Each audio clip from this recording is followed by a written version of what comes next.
let's say you're counseling one of your SaaS clients, right? What are the most important issues that you're suggesting that they address, right out of the gate before they start going towards a deal? Okay, so there was a McKinsey article that came out last September, and actually you and I spoke about this. I'd recommend it to everybody. McKinsey, it's called Securing Software as a Service. Anybody can Google it. But what they did was they interviewed CISOs from major companies about their experiences in doing business-to-business SaaS transactions.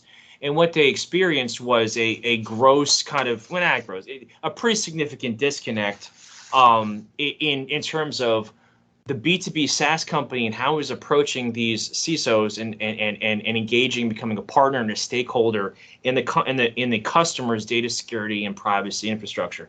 So basically what these CISOs say is, look, our biggest drawback to going on the cloud, to engaging SaaS vendors and moving these functions into SaaS, outsourced SaaS companies, is data security and privacy. That is the number one impediment. It's not cost. It's not product need match. It's not loss of control or other operational concerns. It's data security and privacy. That is the biggest issue in terms of an impediment to the growth of SaaS. At the same time, SaaS is growing like wildfire, right? So 20% year over year growth.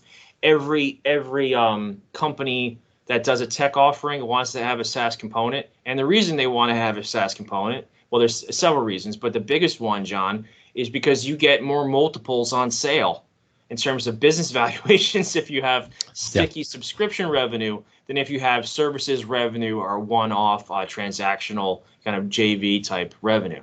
So everybody wants that sticky subscription revenue. Everybody wants that 7 to 10 times revenue multiple. And they're out trying to create SaaS platforms to achieve that. And CISOs are going, look, how about the data security and privacy? Really need you guys to step up and be a bigger stakeholder in helping me do my job. And so that's been the impasse that I've seen. So what would I say to my customers or my clients in those early stages before we get into the transaction stage?